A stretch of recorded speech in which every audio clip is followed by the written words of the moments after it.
Wise here at Temple Mount Sinai. In 1999 or early 2000, Hal came to us with an idea to transform a set of sliding glass doors into a really beautiful set of stained glass windows, and that those windows could tell the story of the Torah, the gift. That this would be his gift to the congregation, no cost for the artwork. The Torah begins with the book of creation, which is in Hal's upper left-hand corner, where you see the creation of the world there. And that is followed by Noah's Ark with the dove of peace down in the bottom of that first panel. And then we come over to the Tower of Babel, and just below the Tower of Babel you have Abraham and Sarah and Isaac, the first family of Judaism. That's Ishmael and his mother Hagar being sent away. And below them, in the bottom of that panel, you see the angels who visited Abraham and Sarah and told them of Isaac's birth. Moving over to the other side of the piece, you can see Moses floating down the river in a little ark, while Pharaoh's daughter kneels down at the side of the river.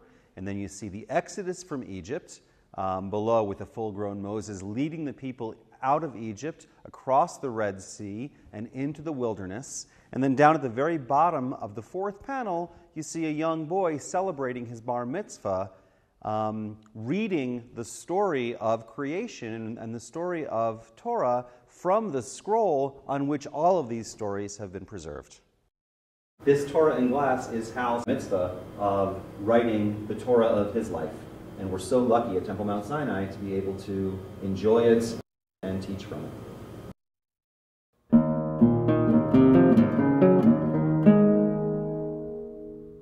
Well, we met through our mutual friend, Randy Limbird, who is the editor of the El Paso Scene magazine. He had a friend, Hal Marcus. He was going to introduce me to him. We went over to his studio, which at that time was over on Wyoming Street. And I went in there, and Hal was finishing up some of the originals for the Aunt Alice Alligator book. They were telling me about Hal's Aunt Alice, and that she was an artist, and become a recluse, living up in Sunset Heights, but then this story is about her coming out, and then it turns out that she's an alligator, you know? So he charmed me. He made me a whole little bag full of cards and things like that, and Alan, we were having a great old time, you know, and I think maybe then those little cupids were starting to fly around at that point in time. Yeah. But it was probably a good month or two later that we started working on this book project together, the Aunt Alice Alligator Animal Alphabet album. And we've, at the time I met Hal, I really wasn't looking for a serious relationship. I was just looking maybe to have somebody to have fun with, you know, and we're still having fun.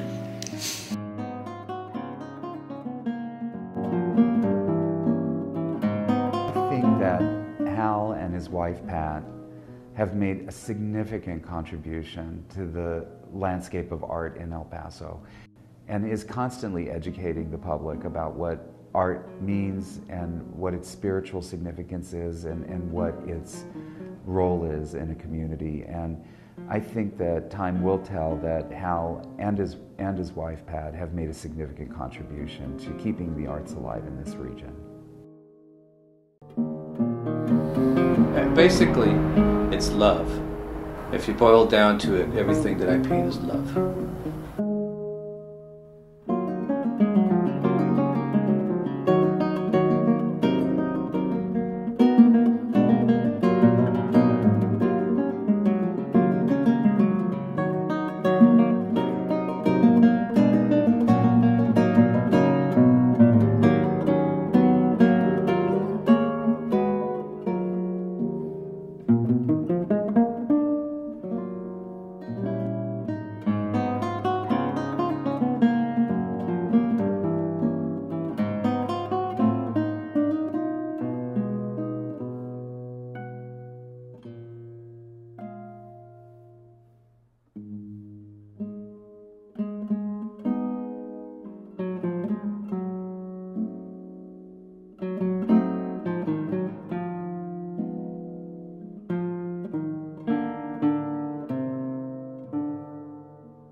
In the Jewish Arabic tradition, the son was the prince, you know.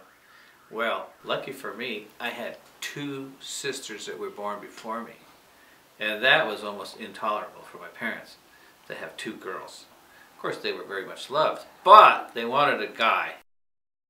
So when I was born, I was the prince, you know, and everyone loved me. So I came right into the world with just boundless love. So my father was a merchant. So here you have this Jewish Arabic man running a grocery store, and he was very good at it. My grandma worked at the grocery store, my aunts and uncles worked at my brothers and sisters' store, and I worked in the grocery store.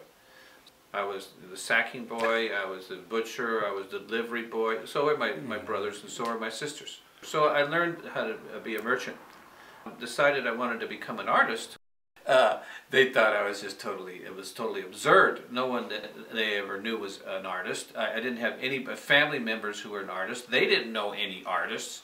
And, you know, I was starved to death, and they kept telling me that.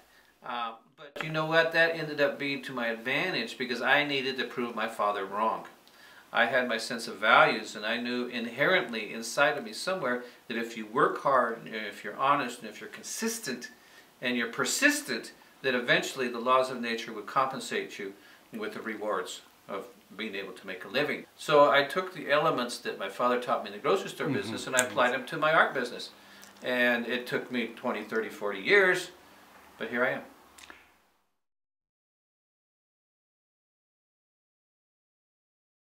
You know, my biggest joy in my life, I would have to say, is my family. My wife, my mother, my siblings, and then my children. My children are all independent, and they're all artists in their own right, and they're very, very creative, and I'm very connected to them. Well, Patricia and I met when we were doing a creative project with Aunt Alice Alligator, and we traveled around the country promoting this alligator book that I wrote, and the rest is history. What was it about her that attracted you the most? What was it about her that attracted me? Well, I liked the way she looked, and she was always happy. She laughed at my jokes, and we got along good. And, you know, it was just chemistry. I can't remember the exact first time that she met my children, but, you know, it was all, you know, fun and good, and there wasn't a problem because she didn't have any children of her own, so she was able to give them 100% of her attention, and me 100% of her attention. And so it was just a good situation. You know, sometimes things are just right, and it was just right. Is that we get along good with the kid's mother, with Judy, and her husband. So we go on family vacations together. We go on cruises together with my ex-wife. I call it a past life experience. But anyway, Patricia's cool with it, and Judy's cool with it. And you know, when your children see that example, and are able to feel the love of having all their parents together as a big family, everyone's happy. And we worked on it, and we've succeeded. And people say it's very rare. Your 2 daughters and your son. Right. What religion were they taught in the home? How important was that in their upbringing? You know, that's a good question. Judy, my first wife, was a Christian, you know, and I was Jewish. And I had to make a decision of what was more important, religion or love. Well, I picked love. And I would do the same now. We celebrated some Christmas and Hanukkah, you know, and it was never really a big issue. They were all bar and bat mitzvahed, you know, and they all went to Hebrew school, and they were raised Jewish. And my wife at that time was cool with that. And now I'm vice president of the temple. I like Judaism, and it's something that I keep learning more and more about. Well, one of the challenges I had, and I still have it today, is I feel that I need to educate my family, my community, to the importance and the beauty of art. Because as a child, I wanted my parents to appreciate and understand what I was doing. Because artists have a very deep, mysterious, loving tradition. What I love is there's never been any wars created from art. And there's not that many subjects that you can say that about. You know, art is basically the pursuit of beauty and the pursuit of creativity. And the creativity is probably the closest you can get to God, because God is the ultimate creator. Well, the way I see it is the most important thing is well-being, okay? Because what happens if you start becoming not well, you end up being sick, spiritually, mentally, and physically. So I like to live. I'm going to live to be over 100. And things like that don't happen by accident. You have to be on it from an early age and stay on it. And you know, exercise, eat well, and do all the things that make you healthy. Because if I'm not healthy, I can't paint healthy paintings. So, you know, when you say what's next, well, what's next is just being more and more healthy, being more and more aware. And as I become more and more aware, I become more and more compassionate. I become more compassionate about what's happening in my community. I get more compassionate what's happening around me. I get more compassionate what's happening politically. I get more compassionate about social justice, about sharing the wealth, sharing the information, education. So my chapter that's in my future, or my 4th season, as we're talking about seasons, is basically being more and more integrated with the world and with the universe. And that's infinite. And I'll be doing that to the last breath I take.